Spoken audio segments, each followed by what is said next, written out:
man, animals have been through quite a bit. Yeah, what's happening? Welcome back to Bumblebee. I'm your host, Taylor McWaters. What are you being for Halloween? I have no ideas, and time's ticking. I'm not even wearing a watch, but I'm still worried about time, so. In the meantime, let's get spooky. Let's get into a dark theme. Looking at some haunted history, not really. Dark history, rather. Here are the top 10 cursed crossbreeding experiments you won't believe. Let's do it. Humans are crazy. Number 10, feel the music. There are many odd experiments in history where humans, should have left human elements out of it. Like music and illicit substances. I can't say what I want to say, but it's a bad substance that's white. There you go, paint the image in your head. There you go, we'll move around YouTube's algorithm. Back in 2011, a study was done where rats, or rather a bunch of rats, were all put in a room and on loop, they played a Miles Davis song just over and over again. So they were all on said substances and they were in a room while Miles Davis played. This is a science experiment, may I add. Just smooth jazz for these rats all day long. Imagine walking into that room, you're like,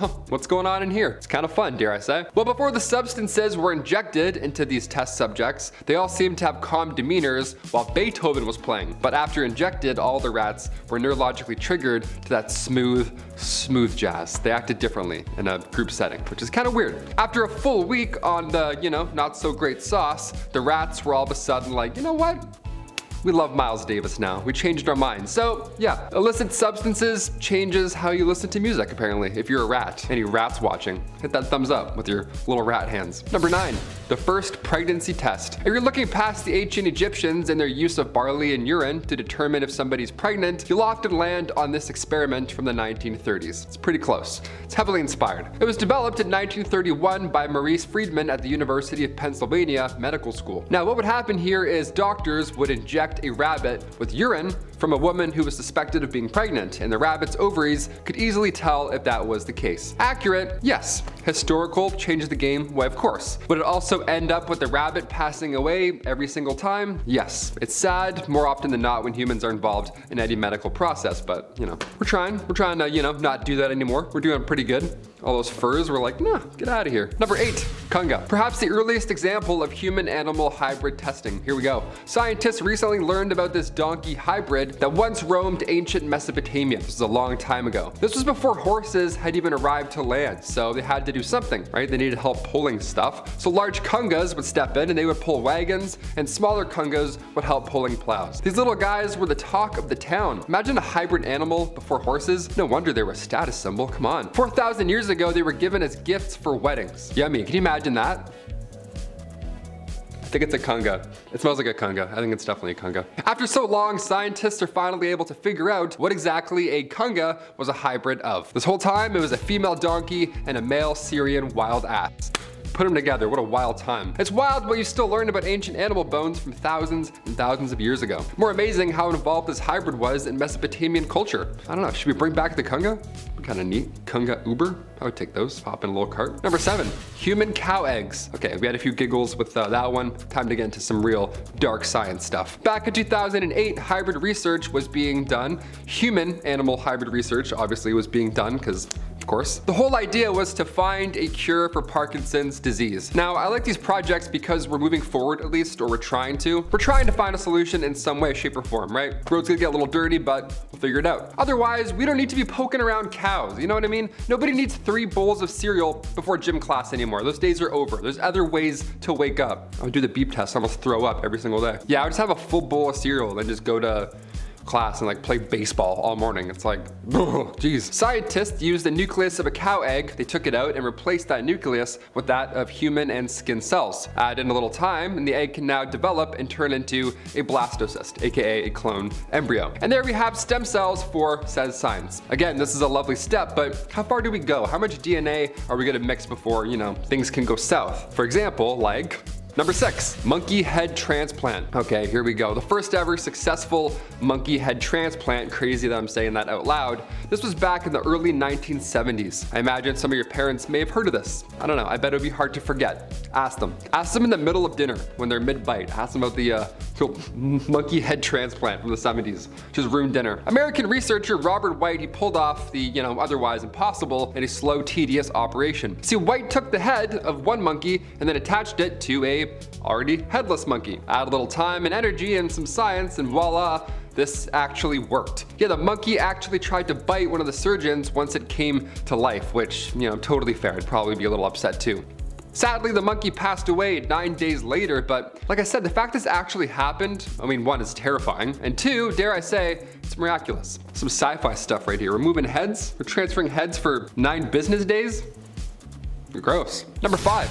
Monkey become human. This next one's a little less hands-on, so, if you have food, now you can probably take a bite. It's probably safe for now. Back in 1931, psychologist Winthrop Kellogg, familiar name, he was curious. He sat up one night out of the blue and thought, you know what would happen if a monkey was raised with human beings? Would it end up like that, monkey from MVP? Would it learn to play hockey for the local team? Or would operations go south quickly? The latter happened. Yeah, no hockeys are doing any crosses and deeks. It's all bad. When it comes to animals and science, it's pretty bad. It's nothing like the cinema. None of that shit happened at all. Kellogg instead brought a baby female chimp named Gua into his home. Yeah, this man raised the chimp as if it were another human being alongside his own human being son, Donald, which is just a wild time growing up. I'd rather you have an imaginary friend than a monkey as a friend. That's pretty dangerous. But they did everything together. They played, they went to bed, they did all their human stuff. The test was working, but it ended abruptly after Kellogg's son, Donald, started to make chimp noises.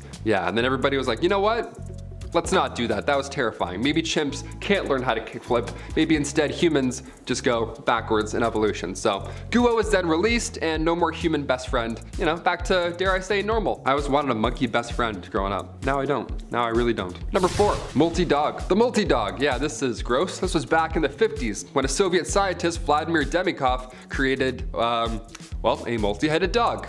It's pretty easy. Time magazine covered it. Of course, this is again a feat in science, as disgusting as it is. The adult dog had a newborn grafted to its neck, so when it grew, it could somehow survive off the blood of the main, bigger dog. The body, for a lack of a better term.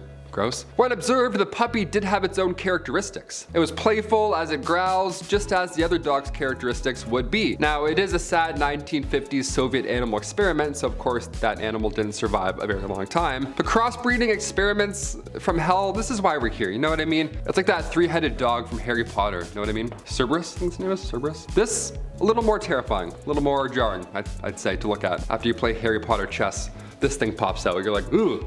Never mind, 0 points for Gryffindor. Number 3, lions. Back in the 1980s at the Chatbir Zoo in India, they started this experimental program where they would breed together a domestic lion, which is a bit smaller and has a less shaggy mane. They would breed that with an African lion in hopes that they would meet in the middle and be introduced to the wild and somehow help with the dwindling population of wild lions in India. Now on paper, this sounds like a great idea, dare I say, a step forward for the animals and the wild, but it wasn't. Nope, that's why we're here on this list. The zoo found 2 African lions that were being used in a circus, and then they brought them in to breed with their 2 Asiatic lions. Now, when the cubs were born, it was clear this was already a mistake, as the cubs had severely weak back legs right off the hop. It wasn't looking good. They were having extreme trouble walking, and as they got older, their immune system started to fail. Now by 2000, they had bred more than 70 of these new hybrid lions, and it was too late, right? They'd finally decided to stop the program, and all the males were then given vasectomies in order to stop any further reproduction. But there were laws that prohibited them from killing any animals, so they were simply just waiting for them to die of natural causes, which, in this case doesn't really exist. When there's a dwindling population of lions, it's insane to me that they wasted 20 years doing this when they could have just,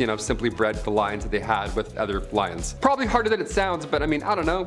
What the f is this? New lions with like Bambi legs? That's way worse. Number 2, spider art. Nice. This is like Art Attack, but terrifying because I hate spiders. Before our number 1 spot, I have to mention NASA's 1995 spider test. They're a little cool, dare I say. When nature meets science, we often get jarring results, be it hybrid animals, clones, monkeys going on and off, you name it. Spiders, as fascinating as they already are, can be even more mysterious, especially when they're exposed to, how do I say this, mind-altering illicit substances. You got it? NASA wanted to determine the toxicity between all of these substances and what differences they may look like in real life. Now, spiders are fascinating. We can see how they think and survive every day. We see it up close. We walk through them and we go right in your face. But we never see them like this before. Caffeinated behavior is all over the place when it comes to their web. It doesn't look like a normal web at all. But with hallucinogens, it's the same shape of a web, but it's almost missing steps. I don't think any animal should also have coffee, let alone hallucinogens. My God, no way. Also, I can't even have coffee. I'm crazy when I have coffee, let alone any of this shit. And finally, number 1, the mouse with an ear on its back. Yeah, the title says it all. I could say that and we could be done here, but I think I have to explain a bit more. If we ever reboot Stuart Little, this guy has to audition. Let's do it. A live action? Are you kidding me? He'd f it up. Back in 1997, this vacanti mouse became the test subject to determine if scientists could grow cartilage using chondrocytes, aka cells from a cow. Well, it worked, and we're still talking about it. I'm still talking about it, obviously. I mean, look at this. Now it all started when Joseph Viconti, pediatric surgeon, he began designing human organs. Now this was during a shortage. He wasn't just born and, started to make ears like a serial killer. No, he was changing the medical game. And little did he know, he was about to change the science game as well. He constructed a regular looking ear, and he told his brother Chuck and his partner Bob to not bring up the fact that he attached said ear to a live mouse. Now, that's a pretty hard secret to keep, I imagine, so Chuck ended up spilling the beans. Now everybody knows, but at the same time, now we all know that cow cartilage can create cells, which is pretty good. That's pretty good science. Can grow ears. I want to Q-tip his ear back thing, you know what I mean? Those are the top 10 cursed crossbreeding experiments you won't believe. I hope you want a part 2 because, yeah, sadly there's a lot more. I'm Taylor McWaters, and I'll see you next time on Bumblebee. Peace.